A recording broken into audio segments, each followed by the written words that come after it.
Bonjour. Dans cette deuxième partie de la lecture de mon grimoire, je vais parler des mondes parallèles de notre zone de création, en rapport avec la matrice originelle, et je vais aborder bien d'autres sujets encore. Donc, nous allons faire une incursion ensemble dans cette énigmatique matrice originelle. Je vais débuter par les mondes parallèles et la matrice originelle. Lorsqu'on parle de monde parallèle, on parle du même espace occupé par une temporalité différente. Ce n'est pas la même chose que lorsqu'on parle de dimension parallèle. Une dimension est une perception vibratoire sur un plan quelconque. Dans notre zone de création, par exemple, nous vibrons à la troisième dimension, donc notre perception est en 3 dimensions. Il y a plusieurs mondes parallèles dans le spatio-temporel.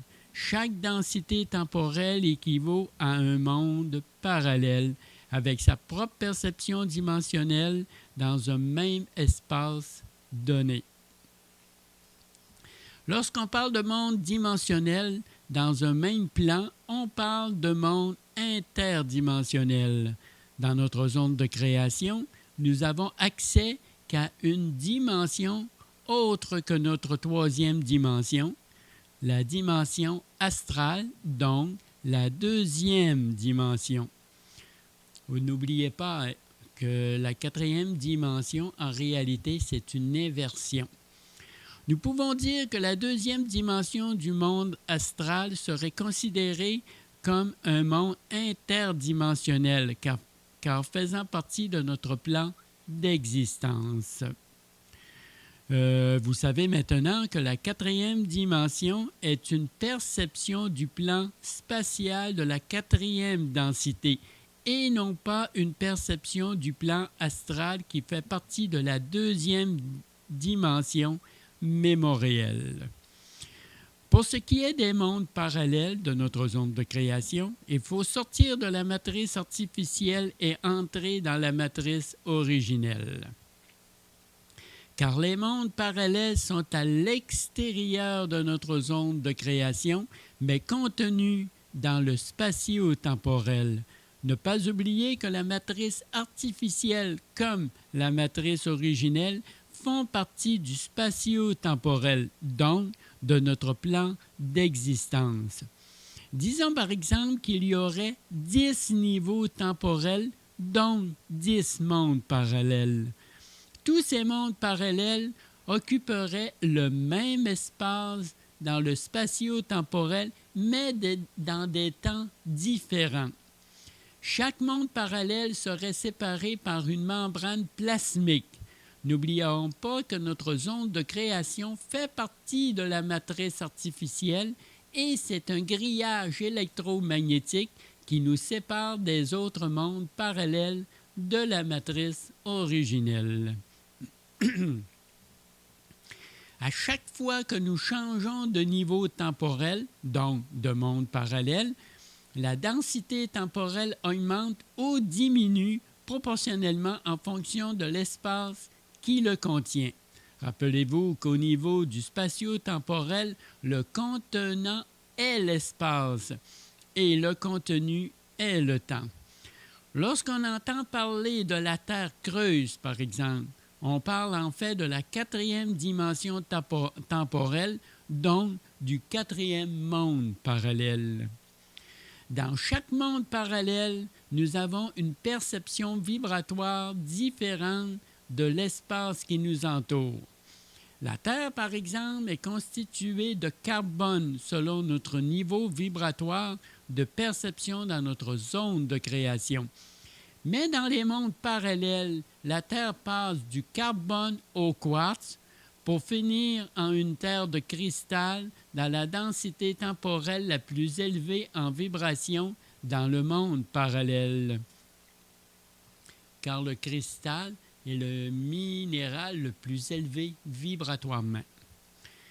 Au niveau de la science moderne géologique, la Terre serait recouverte d'une couche de cristal de quartz plus ou moins épaisse, d'où en résulterait l'extraction du cristal de quartz dans les mines. Donc, en résumé, les mondes parallèles ont une densité temporelle et matérielle contenue dans le spatio-temporel. Ces mondes parallèles feraient partie de la matrice originelle et seraient accessibles par l'humain par des portes induites naturelles ou artificielles à partir de notre zone de création. J'entends par zone de création l'endroit où nous vivons présentement dans la matrice artificielle. Plus il y a de densité temporelle, moins il y a d'espace et vice-versa. Tous ces mondes parallèles font partie de la troisième densité matérielle de la matrice originelle, donc accessible par nous, mais à des niveaux différents de perception vibratoire. Ne pas oublier que l'être humain est multidimensionnel et temporel, donc tous ces mondes lui sont accessibles avec sa matière de troisième densité. Il ne faut pas non plus confondre densité temporelle et densité matérielle. Nous évoluons dans un plan de troisième densité matérielle avec une perception vibratoire en 3 dimensions avec un accès au monde astral mémoriel de la 2e dimension et non pas la 4e dimension qui ne constitue pas un monde parallèle mais un monde interdimensionnel. Ceci, naturellement, n'est qu'un résumé très sommaire des mondes parallèles. Il ne faut pas oublier non plus qu'on ne peut pas voyager avec un corps astral, donc un corps de mémoire, dans des mémoires qui ne sont pas encore faites par l'humain au niveau de la 3e dimension. On ne peut pas voyager dans un monde vibratoire de 4e dimension fait de mémoire qui n'existe pas encore. Donc, on voyage dans l'astral au niveau de la 2e dimension, car c'est des mémoires qui ont été déjà faits au niveau de la création, de notre propre zone de création. Maintenant, je vais parler du déplacement dans la matrice originelle. Lorsqu'on parle de déplacement dans notre zone de création, le temps et l'espace sont mis à contribution, mais il y a une différence d'interprétation d'une matrice à une autre en fonction de notre perception. Dans la matrice artificielle, nous avons l'illusion que notre matière traverse l'espace en utilisant le temps linéaire pour atteindre un événement ou un lieu déjà pensé d'avance.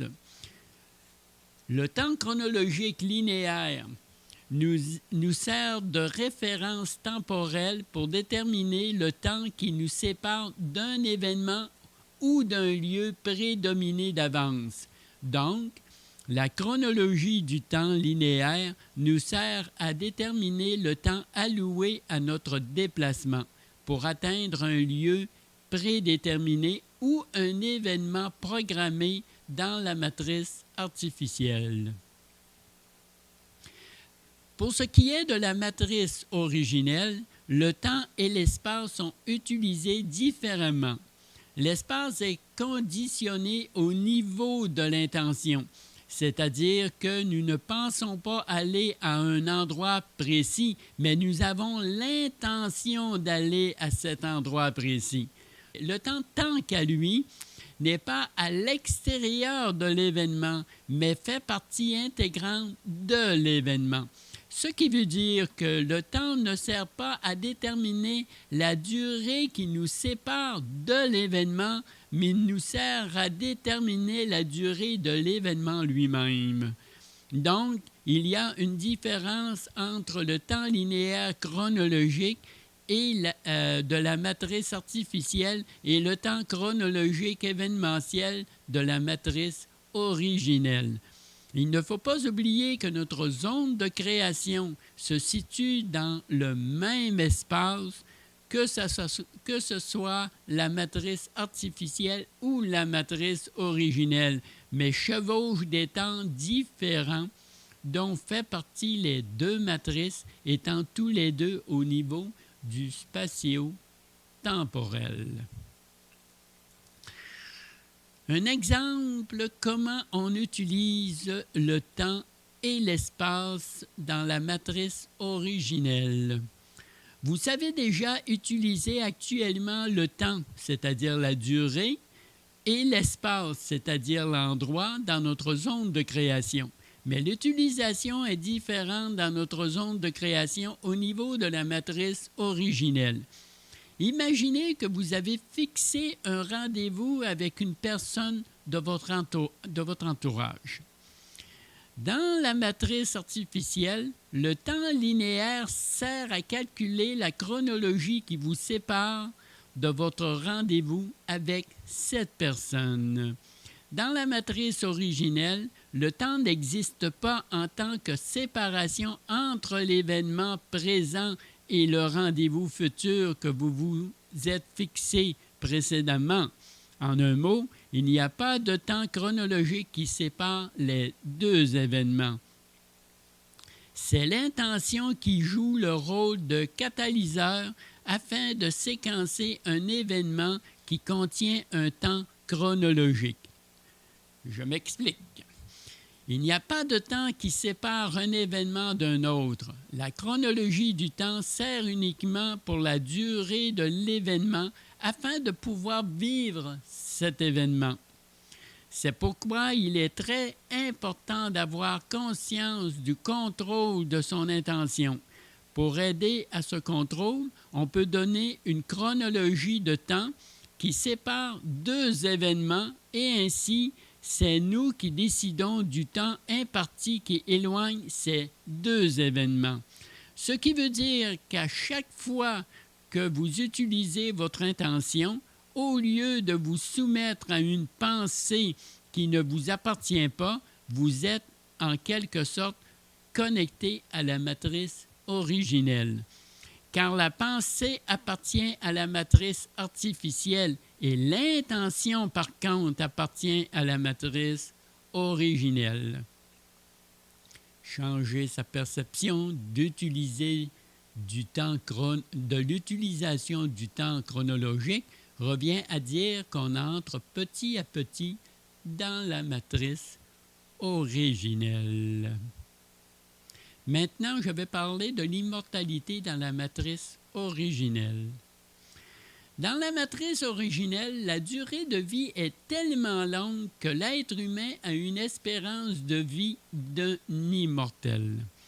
Le temps linéaire n'existant pas, c'est le temps horizontal événementiel qui prédomine sur le temps chronologique.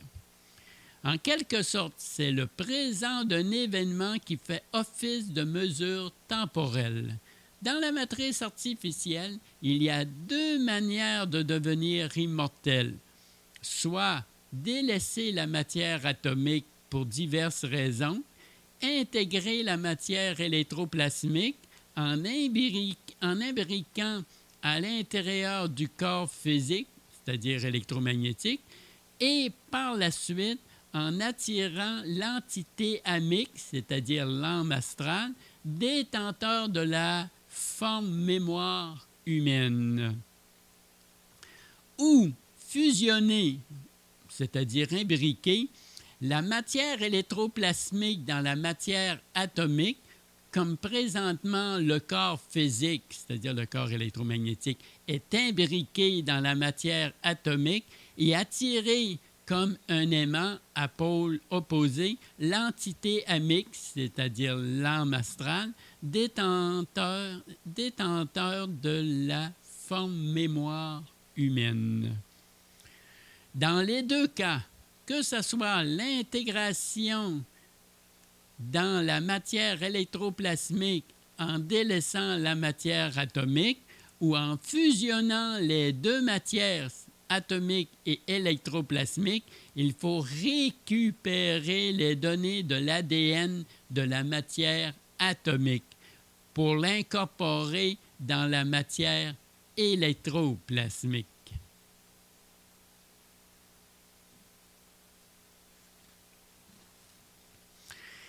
Mais dans l'option d'une fusion, la matière atomique doit changer sa ligne de temps vers une trame temporelle adaptée à l'immortalité, car la trame temporelle actuelle de la matrice artificielle est adaptée pour des êtres à caractère mortel et non pas immortel.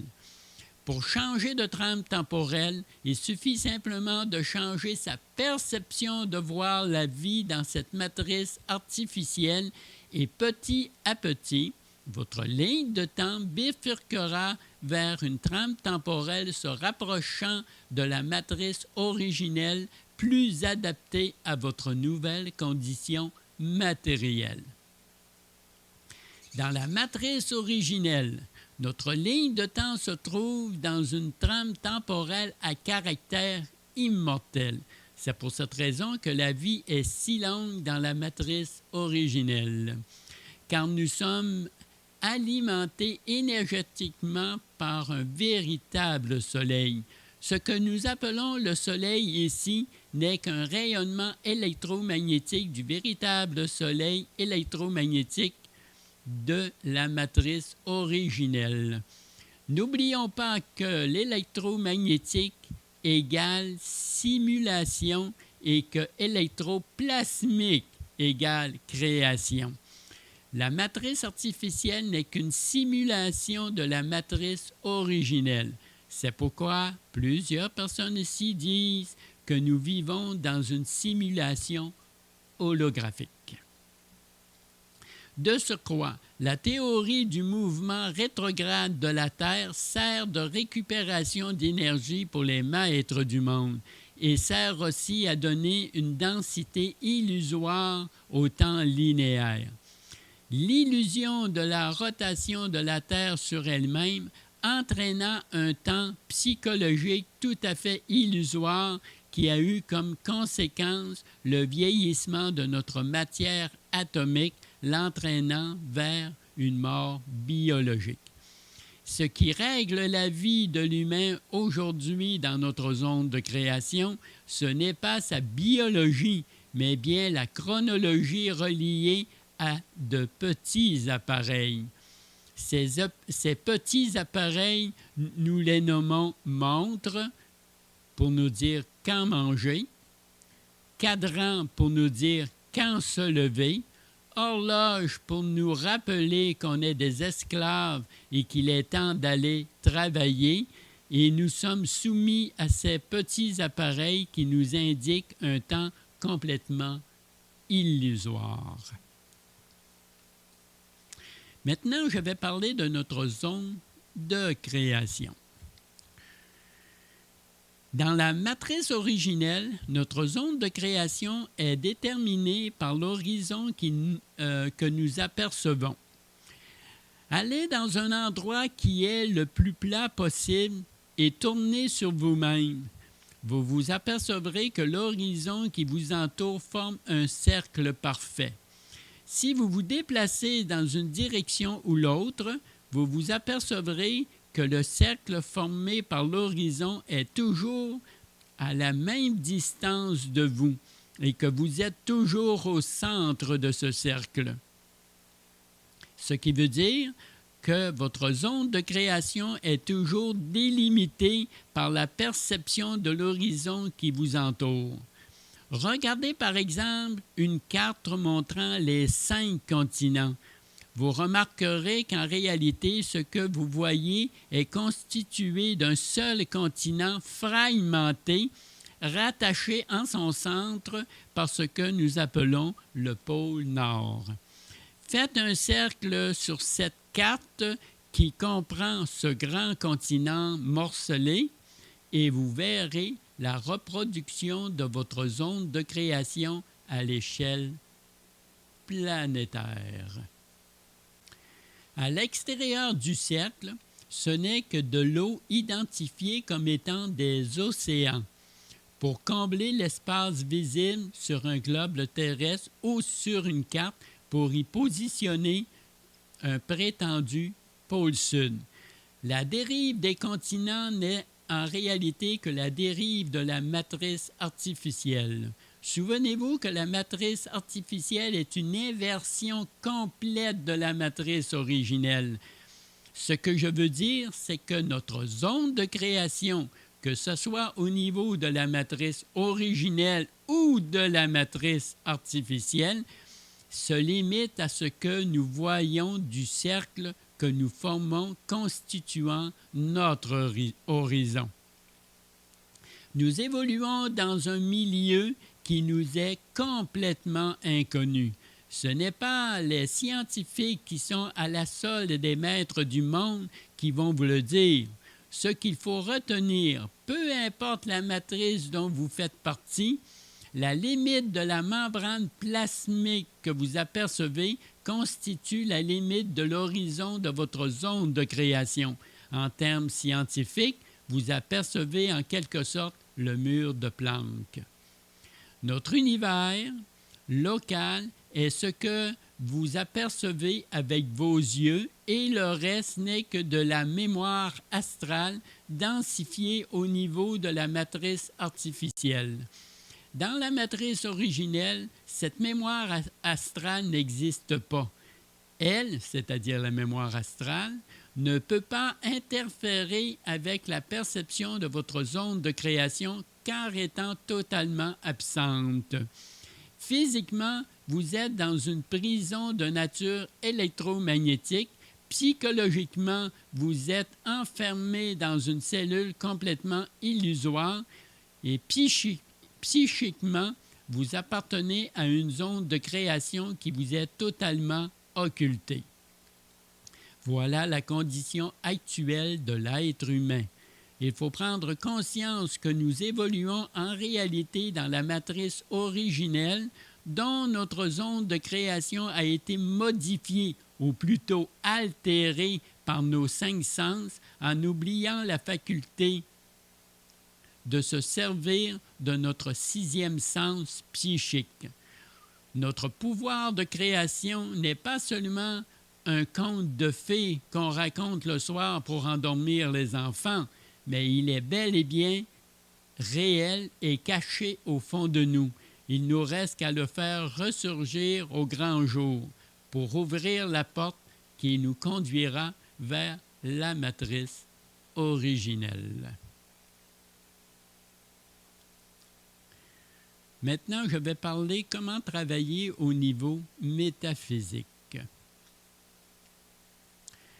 Lorsqu'on travaille au niveau métaphysique, on travaille avec de l'énergie. Le support que je préconise pour travailler avec l'énergie est l'eau, car l'eau composée principalement d'hydrogène, c'est-à-dire H2O, peut emmagasiner de l'information et ensuite, en le buvant, peut transmettre cette information aux cellules. Voici une méthode que vous pouvez utiliser pour travailler avec l'eau au niveau métaphysique. Imaginez une capsule contenant un remède quelconque que vous emballez avec un verre d'eau. Cette capsule devient en quelque sorte une capsule de guérison. Cela veut dire que vous utilisez le pouvoir de l'eau comme véhicule physique et métaphysique. Au niveau métaphysique, c'est la capsule de guérison qui fait office de médicament et au niveau physique, c'est l'eau qui devient le support matériel pour transmettre l'information de guérison à vos cellules. En quelque sorte, vous combattez la maladie par la maladie. C'est ce que la science moderne essaie de faire avec les vaccins, en injectant un virus pour combattre soi-disant le même virus qui vous rend malade sans trop de succès, comme vous savez. Dans la langue des oiseaux, combattre la maladie par la maladie, ça se traduirait ainsi. La maladie, c'est-à-dire le mal, a dit, Mais le mal a dit quoi au juste? Le mal a dit à la maladie de s'en aller, de partir, de disparaître. La capsule de guérison produit une membrane, c'est-à-dire un champ plasmique autour des cellules malades et remplace ces dernières par des cellules saines avec un champ électromagnétique actif. Une cellule devient malade lorsque son champ électromagnétique qui l'entoure faiblit. Ainsi, le champ électromagnétique finit par disparaître et la cellule devient par le fait même ce que nous appelons un cancer. En créant métaphysiquement un champ plasmique, nous donnons vie à une nouvelle cellule saine avec son champ électromagnétique. Ce que certaines personnes font avec la technologie de l'électromagnétique au niveau physique, vous pouvez le faire avec votre propre technologie plasmique au niveau métaphysique.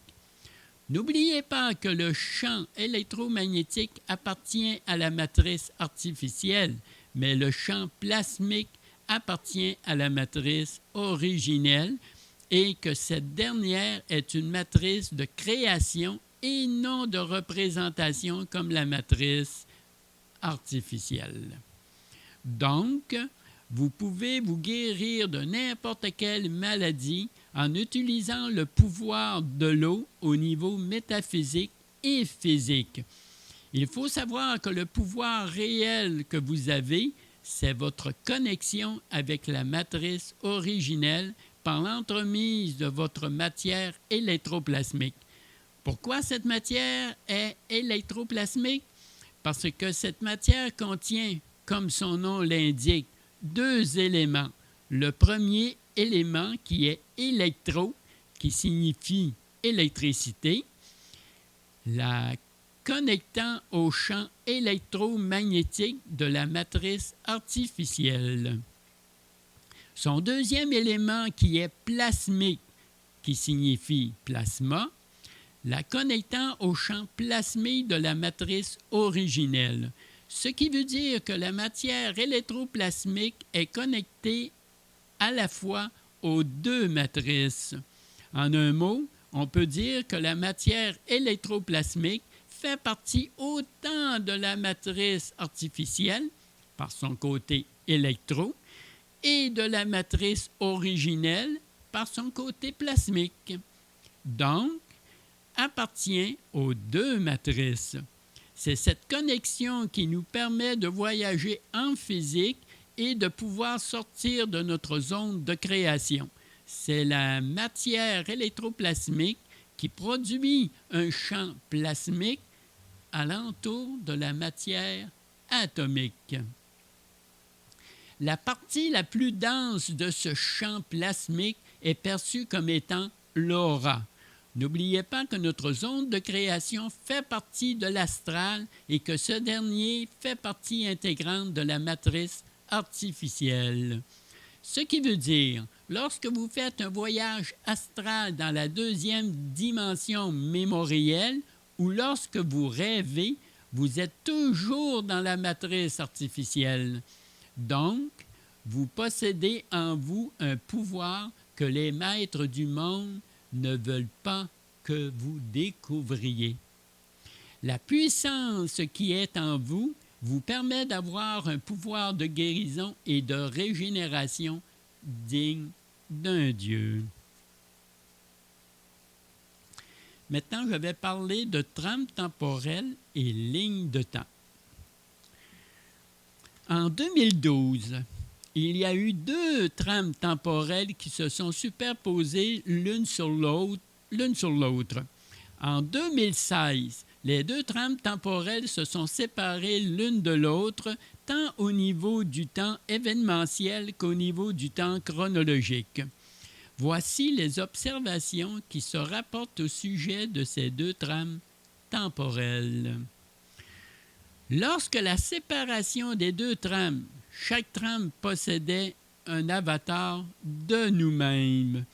La conscience, en se projetant dans l'un de ses avatars, déterminait la trame temporelle qu'elle allait utiliser pour l'expérience d'une ligne de temps. Par la même occasion, une copie de l'avatar choisi restait dans l'autre trame temporelle, comme empreinte résiduelle. Le choix de la conscience à ce moment-là fut scellé. Maintenant, parlons de ces deux trames temporelles et de la différence qu'il y a entre elles. C'est l'élection d'un nouveau président aux États-Unis en 2016 dans l'une de ces deux trames temporelles qui détermina le temps de la séparation, tant chronologique qu'événementiel, des deux trames.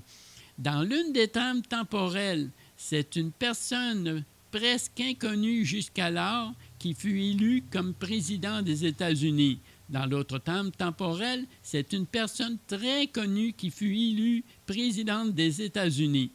Une trame basée sur une économie de paix et l'autre trame basée sur une économie de guerre. Dans l'une des trames, le temps linéaire chronologique céda le pas de plus en plus au temps horizontal événementiel qui fut perçu dans cette trame temporelle comme une accélération du temps. Dans l'une des trames, c'est la Troisième Guerre mondiale qui fait rage, tandis que dans l'autre trame temporelle, ce sont des traités de paix qui sont signés de plus en plus. N'oubliez pas que les deux trames temporelles existent bel et bien et contiennent différentes lignes de temps qui leur sont respectives. Ne pas confondre ligne de temps et trame temporelle. Une trame temporelle est la flèche de direction des différents événements reliés au temps. Et cette trame temporelle contient plusieurs lignes de temps rattachées à ces mêmes événements. Pour changer le cours de ces événements rattachés à notre ligne de temps, cette dernière doit changer de trame temporelle.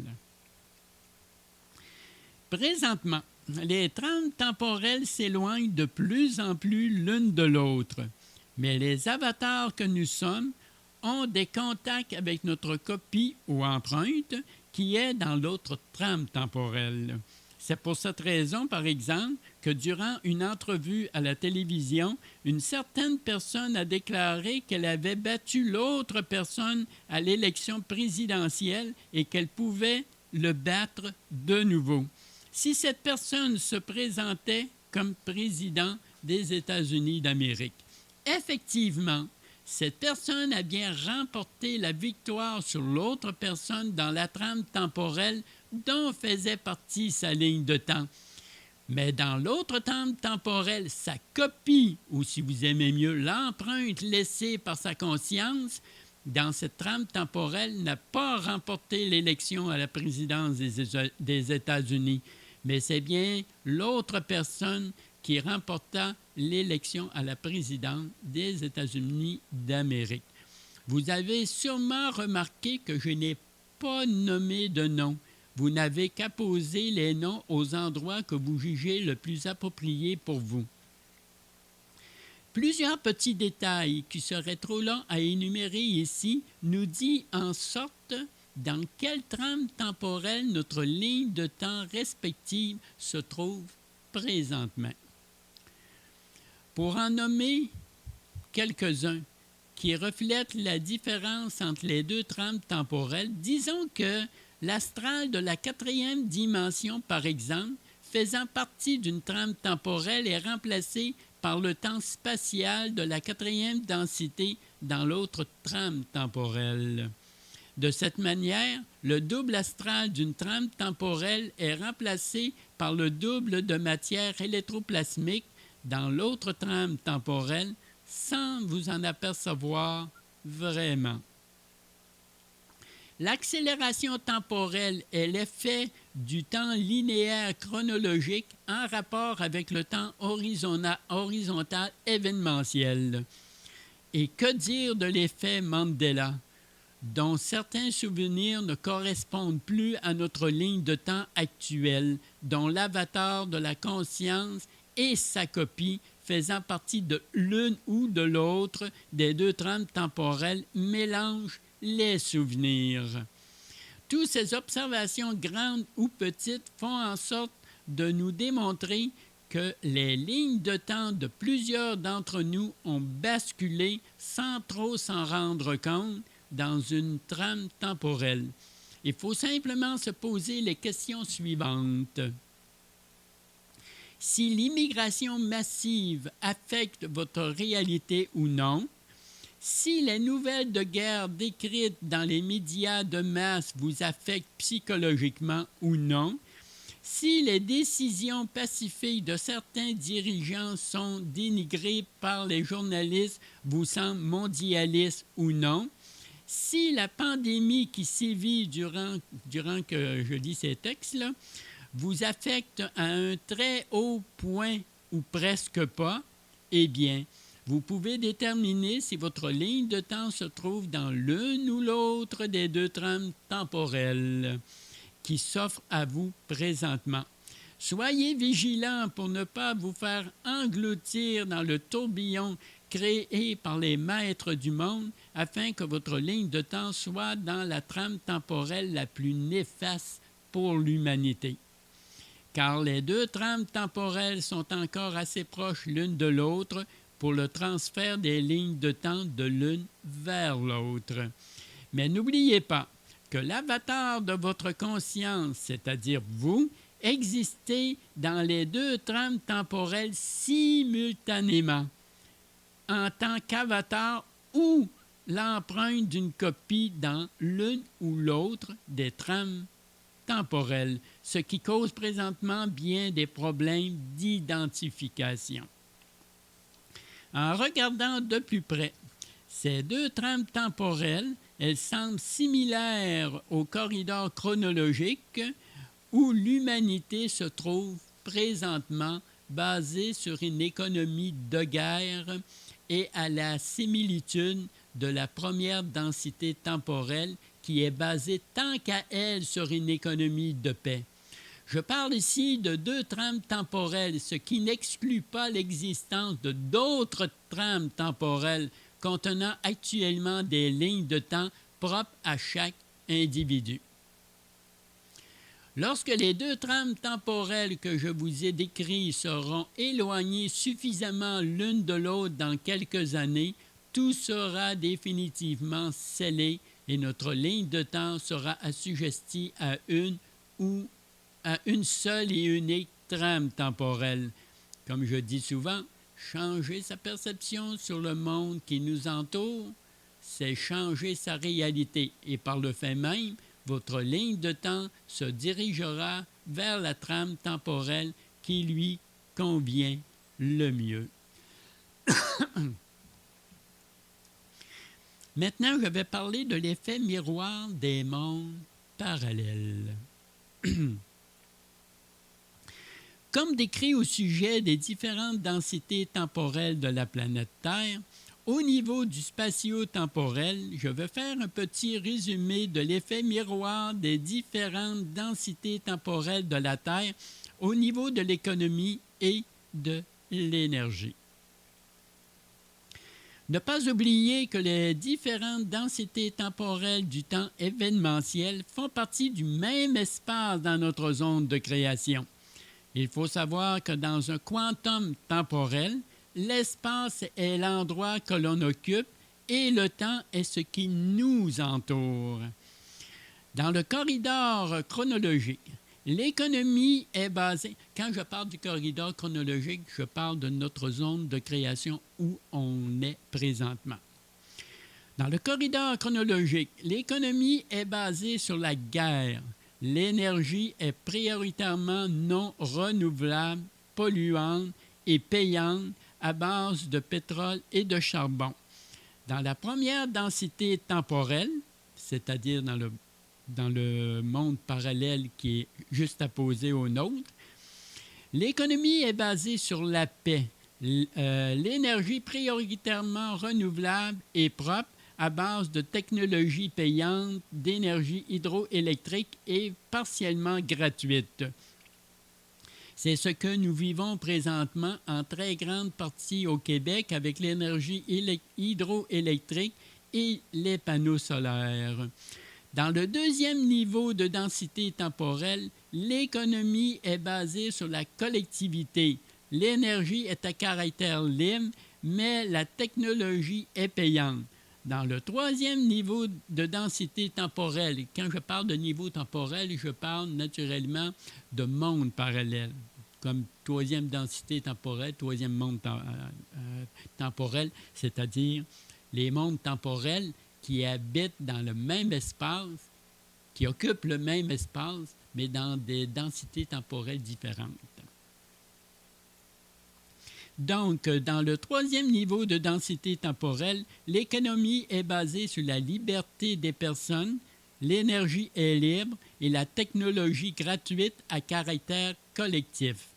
Dans la quatrième densité temporelle, l'économie est basée sur la créativité, l'énergie est libre et la technologie est gratuite à caractère individuel. Dans la cinquième densité temporelle, l'économie est basée sur l'énergie pure. L'énergie est libre à caractère multiple.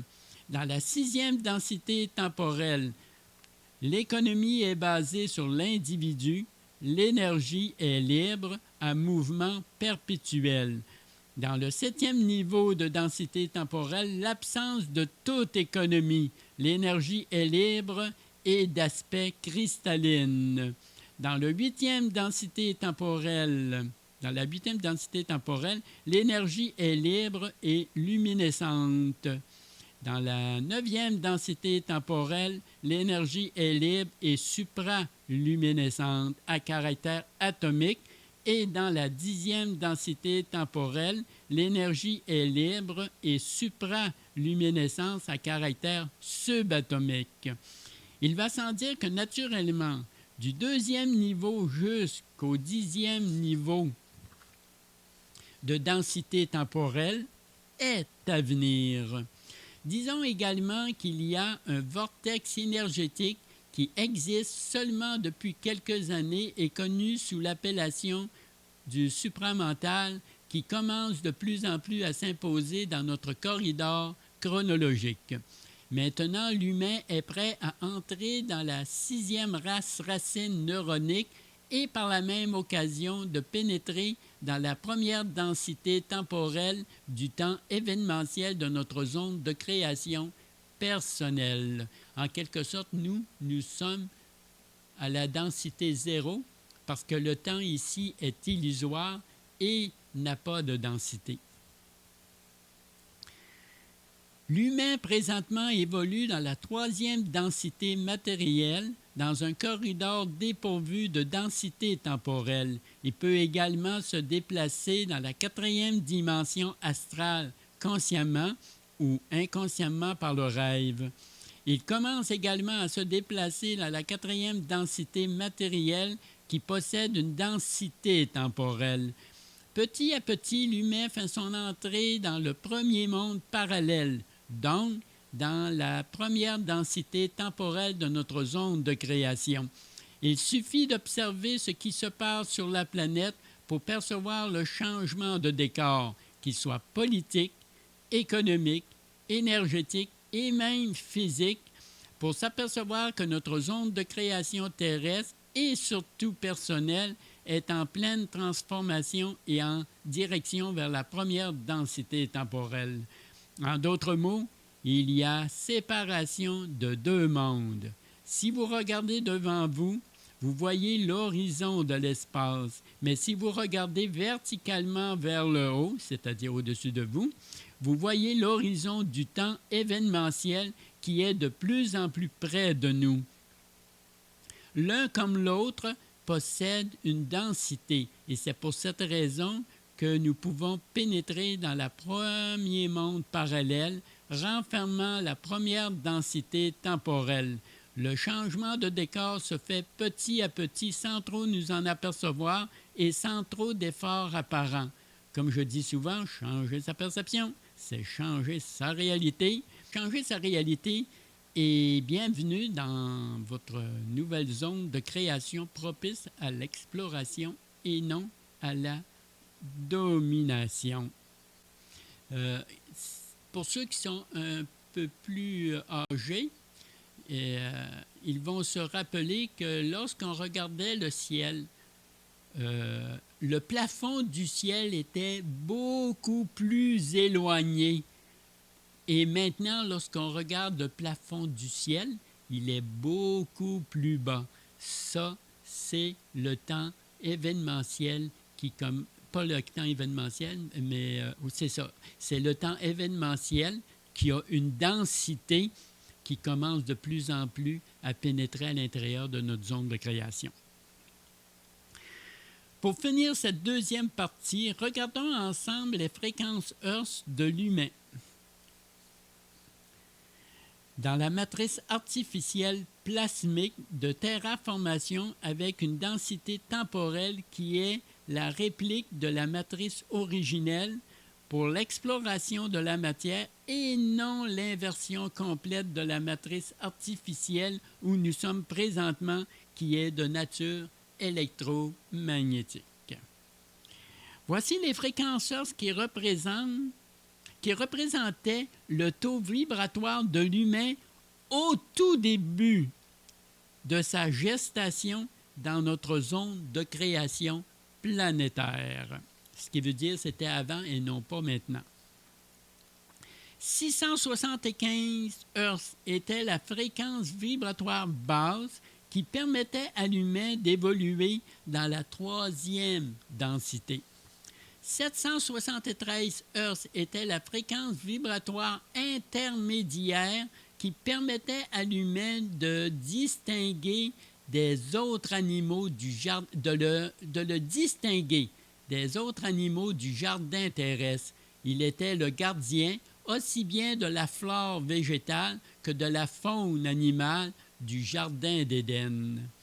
857 Hz était la fréquence vibratoire haute qui permettait à l'humain d'évoluer dans la quatrième dimension de l'astral, c'est-à-dire en quatrième densité. 768 Hz était la fréquence vibratoire qui fait la jonction des trois fréquences précédentes, formant le point central du triangle de vie. Et vous remarquerez que le triangle est une figure géométrique très souvent utilisée au niveau de la géométrie sacrée. Maintenant, regardons ensemble le rapport actuel de ces fréquences avec l'être humain aujourd'hui. Comme vous pouvez voir, ce schéma nous montre que l'humain actuel a plusieurs niveaux de fréquences Hertz qui constituent l'être qu'il est aujourd'hui.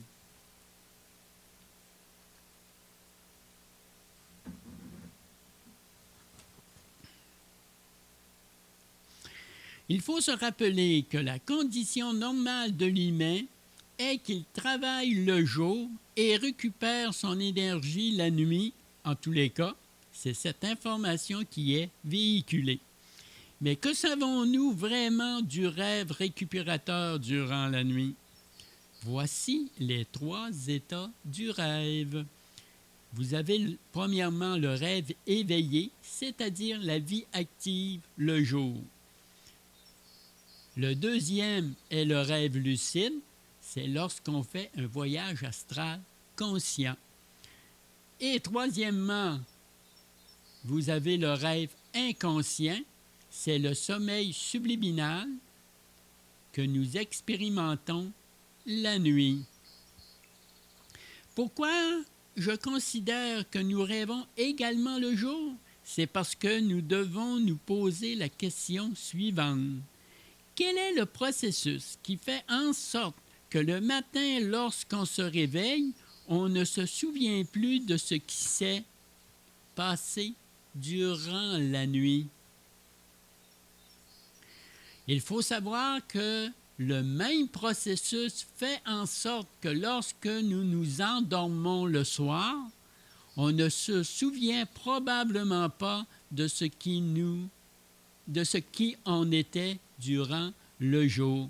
Donc, on ne sait pas ce que nous sommes la nuit durant le jour et on ne sait pas non plus ce que nous sommes le jour durant la nuit. Eh bien oui, il n'y a rien qui nous dit que lorsque nous dormons et nous rêvons, nous savons exactement ce qui on est le jour et ce qu'on fait le jour et où on est le jour. Comme au réveil le matin, la plupart du temps, on ne sait même pas qu'est-ce qu'on a fait durant la nuit. Voici peut-être un début de réponse. Un secret bien gardé. Voici ce que disait Ingo Swann. C'est un visionneur à distance ou remote viewing. Donc, voici ce qu'il révélait au sujet de la télépathie. La croyance dans la télépathie produit un verrouillage mental. Cette croyance intellectuelle et cette croyance intellectuelle est entretenue par les 4 pouvoirs que sont le gouvernement, l'armée, la science et les médias. Pourquoi entretenir ce modèle inefficace de la télépathie comme transmission de pensée? Parce qu'il ne fonctionne pas, justement. C'est pour cette raison qu'on met tout en œuvre pour bloquer les capacités psy afin que les humains ne développent pas ces facultés. La télépathie par verrouillage mental empêche le développement des facultés psy.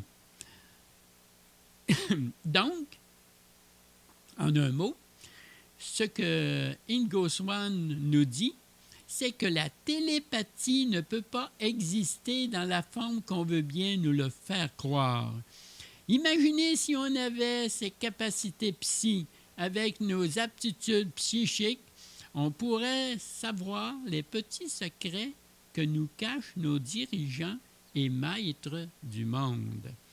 Donc, la communication télépathie entraîne un blocage mental qui a comme résultat l'absence de souvenirs la nuit durant le jour et peut-être également l'absence de souvenirs du jour durant la nuit.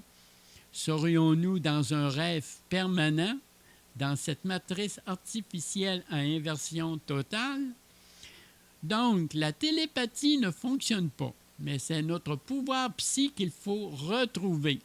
La télépathie n'est qu'une fumisterie pour occulter la communication par faisceau d'ondes magnétiques au niveau des fréquences Hertz de notre cortex cérébral. C'est un secret bien gardé, n'est-ce pas? Ingo Swann nous a décrit également, durant une de ses expéditions psychiques, ou peut-être un voyage en physique, ce qu'il a vu lui montrait supposément des structures sur la Lune et il en décrivit plusieurs détails que la NASA a repris par la suite et en transformant un peu les données pour les inclure dans leur supposé voyage sur la Lune. Mais en réalité, ce que Ingo Swann a probablement vu durant ce voyage psychique ou en physique, c'est la découverte du 6e continent de notre zone de création planétaire. Eh bien, cela nous ouvre la porte pour la 3e partie des secrets de la matrice originelle, où il sera question justement de ce 6e continent. Voilà. C'est la fin de la 2e partie des secrets de la matrice originelle. Dans la 3e partie de la matrice originelle, il sera surtout question, comme je disais tout à l'heure, du 6e continent.